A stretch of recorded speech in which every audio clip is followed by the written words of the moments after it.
Pada kali ini saya akan menjelaskan hasil analisis kelompok kami mengenai pada tahap manakah negara India berada sekarang menurut teori pertumbuhan ekonomi Rostow.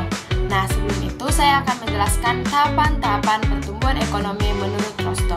Tahapan-tahapan pertumbuhan ekonomi menurut Rostow itu ada 5. Nah, yang pertama itu adalah tahapan tradisional atau traditional society, di mana pada tahap ini negara-negara itu hanya bergantung pada perekonomian agraris dan juga produktivitas dari negara masih rendah. Kemudian juga pada tahap ini pengeluaran pemerintah bersifat terbatas dan fokus pada keamanan dan kebutuhan dasar. Nah, untuk tahap yang kedua itu adalah tahap prasyarat lepas landas, di mana pada tahap ini mulai terjadi perubahan struktur ekonomi dan sosial, ditandai dengan meningkatnya kesadaran akan pentingnya ilmu pengetahuan, teknologi, dan investasi. Pemerintah juga mulai berperan aktif dalam membangun, terutama meningkatkan pengeluaran untuk infrastruktur seperti jalan, pelabuhan, dan sistem pendidikan. Nah, untuk tahap ketiga itu ada tahap lepas landas atau take off, di mana pada tahap ini negara sudah mulai bangkit secara ekonomi. Pembangunan berjalan lancar, terutama di bidang industri dan teknologi. Perekonomian juga bertumbuh dengan cepat dan tidak lagi bergantung hanya pada pertanian. Banyak pabrik mulai dibangun, pekerjaan di kota juga bertambah, dan ekspor mulai meningkat. Nah, untuk tahap keempat yaitu tahap menuju kedewasaan atau drive to maturity, di mana pada tahap ini negara sudah memiliki ekonomi yang kuat dan stabil. Negara juga mulai memproduksi barang-barangnya sendiri, bahkan mengekspor ke negara luar. Nah, pemerintah juga berperan dalam tahap ini, lebih fokus pada peningkatan kualitas seperti memperbaiki layanan pendidikan, kesehatan, transportasi, dan riset teknologi. Nah, untuk tahap kelima dan tahap yang terakhir ini yaitu konsumsi massal tinggi atau age of high mass consumption, di mana pada tahap ini negara sudah sangat maju dan makmur. Kebutuhan dasar masyarakat seperti makanan, tempat tinggal, pendidikan, dan kesehatan juga sudah terpenuhi dengan baik. Banyak orang berpenghasilan tinggi dan bisa membeli barang-barang mewah seperti mobil, elektronik, dan liburan. Nah, berdasarkan penjelasan dari tahapan pertumbuhan ekonomi menurut Rostow tersebut, kelompok kami menganalisis pada tahap manakah negara India berada sekarang menurut tahapan pertumbuhan ekonomi Rostow.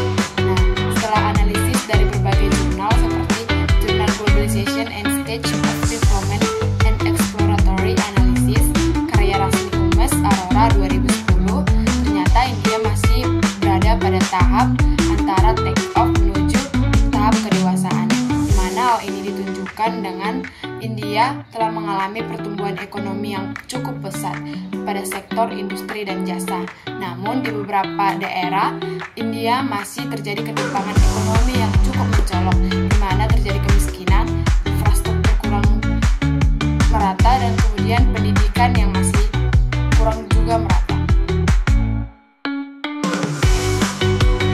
Baik, selanjutnya saya akan menjelaskan bukti India ini sedang berada di tahap lepas landas atau take off menuju ke tahap kematangan. Yang pertama itu adalah pertumbuhan ekonomi yang dipimpin oleh sektor teknologi dan juga manufaktur di India. Di sini saya akan menjelaskan ada bukti dan juga analisisnya. Yang pertama itu adalah dominasi sektor jasa dan juga sektor teknologi informasi. Jadi, sektor teknologi informasi atau TI di India ini telah menyumbang 8% dari hasil PDB mereka itu di tahun 2023 dan juga mencatat pertumbuhan ekspor sebanyak 9,4% per tahunnya itu. Contohnya itu adalah pendapatan ekspor teknologi informasi di India itu mencapai 194 miliar pada tahun 2023 dan juga mengalahkan Cina dan Filipina. Dampaknya itu seperti sektor TI yang menciptakan 5 juta lapangan kerja langsung dan juga 12 juta lapangan kerja tidak langsung, dan mendorong pertumbuhan sektor pendukung itu seperti pendidikan dan juga logistik. Selanjutnya atau yang kedua itu adalah akumulasi modal dan juga investasi yang sangat signifikan. Di sini ada juga bukti dan analisisnya itu. Pertama itu tingkat investasi domestik dan asing. Jadi di India itu mencapai 31,3% dari hasil PDB mereka di tahun 2023 dan melebihi ambang batas teori Rostow itu 10%. Investasi asing langsung itu mencapai rekor 84,8 miliar pada tahun 2022 sampai 2023 dengan teknologi, energi terbarukan dan juga infrastruktur. Jadi di tabungan domestik yang kuat ini mereka memiliki tabungan rumah tangga di India itu mencapai 30,2% dari hasil PDB mereka, dan mengenai proyek infrastruktur seperti jalur kereta api cepat Mumbai dan 100 plus smart cities. Baik, jadi di sini saya ingin melanjutkan apa saja bukti-bukti bahwa negara India ini telah masuk ke tahap lepas landas. Yang selanjutnya ini India ini terjadi transformasi digital dan inovasi teknologi. Bukti dan analisisnya UPI atau Unified Payment Interface, yaitu sistem pembayaran digital negara India, di mana sistem pembayaran ini telah mencakup pembayaran sebesar 1,3 miliar per bulannya pada tahun 2023 dan mencapai 1,7 triliun per tahun. Selanjutnya ada Aadhaar. Nah, Aadhaar ini membantu meningkatkan inklusi keuangan dari 35% pada tahun 2014 menjadi 80% pada tahun 2023. Selanjutnya ada ekosistem startup dan unicorn.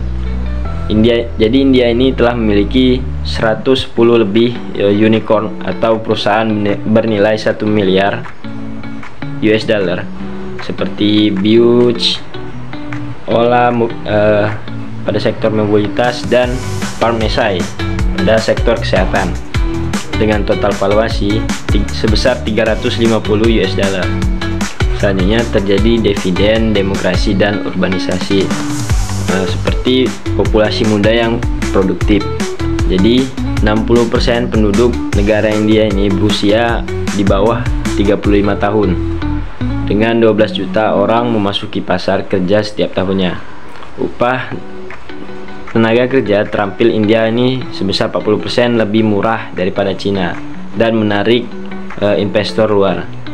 Contohnya, perusahaan seperti Samsung, Apple, dan lainnya memindahkan 20% produksinya ke produksi globalnya ke negara Cina ini. Selanjutnya, urbanisasi dan kelas menengah. Tingkat urbanisasi India ini dari 31% pada tahun 2011 menjadi 36% pada tahun 2023. Kelas menengahnya diproyeksikan mencapai 583 juta pada 2025, yang mana ini akan mendorong konsumsi barang bernilai tambah seperti elektronik dan juga mobil. Nah, yang terakhir ada transisi energi dan infrastruktur berkelanjutan. Bukti dan analisisnya seperti energi terbarukan. Kapasitas energi terbarukan India ini mencapai 170 gigawatt pada tahun 2023, termasuk 70 gigawatt tenaga surya yang mana ini terbesar ketiga di dunia. Proyek seperti Taman Surya Badla menjadi simbol ambisi hijau India. Nah, targetnya pada 2030 sebesar 500 gigawatt energi terbarukan dan net zero emission pada tahun 2070. Selanjutnya, pembangunan infrastruktur. Proyek Bharatmala, yaitu pembangunan 34.800 km jalan tol, dan Sagarmala, yaitu modernisasi pelabuhan yang akan mengurangi biaya logistik nasional sebesar 15%. Contohnya pelabuhan Jawaharlal di Mumbai yang meningkatkan kapasitas kargo dari 4,5 juta TEU pada tahun 2014 menjadi 11 juta. Mungkin itu saja yang dapat saya sampaikan.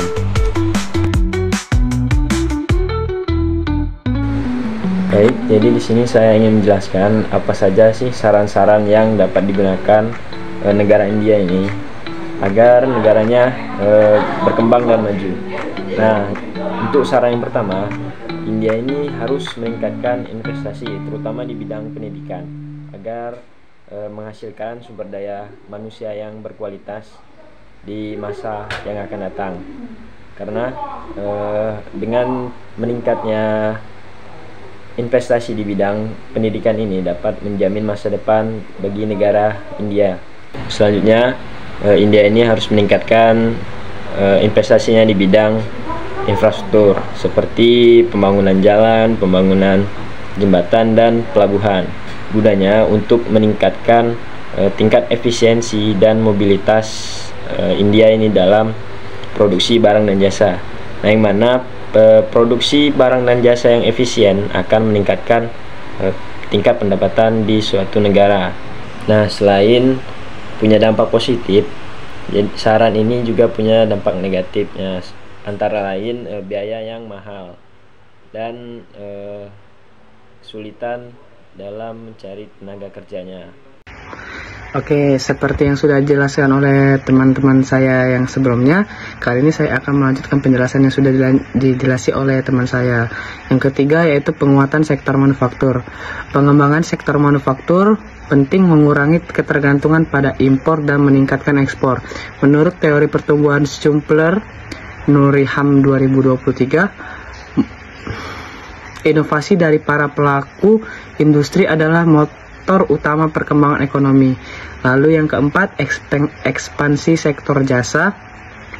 Sektor jasa terutama pariwisata, kesehatan, dan pendidikan memiliki potensi yang besar untuk menciptakan lapangan pekerjaan dan meningkatkan pendapatan nasional. Berdasarkan Fadila 2024, peningkatan sektor ini juga mendorong pertumbuhan ekspor dan memperkuat infrastruktur terkait hambatannya. Lalu yang terakhir yaitu yang kelima, reformasi tata kelola pemerintah, yaitu peningkatan kualitas pemerintahan melalui prinsip good governance sangatlah penting mendukung pertumbuhan ekonomi dan pembangunan manusia. Dari Lindawati 2024, perbaikan dalam birokrasi dan pengelolaan negara diperlukan meningkatkan efektivitas kebijakan melalui reformasi menghadapkan tantangan berat seperti resistansi budaya, birokrasi yang kuat, dan tingginya biaya implementasinya.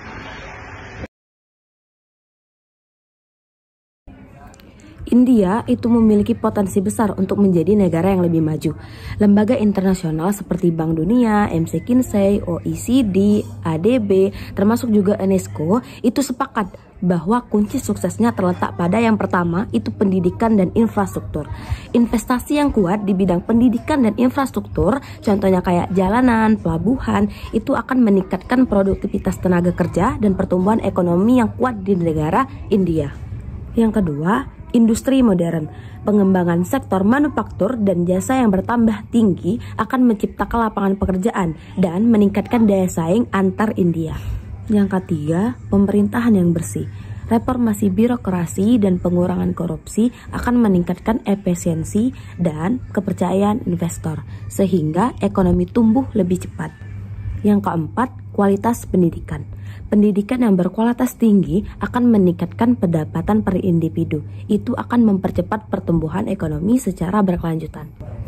Dengan fokus pada keempat faktor ini, India akan dapat meraih mimpi menjadi negara yang maju yang sejahtera.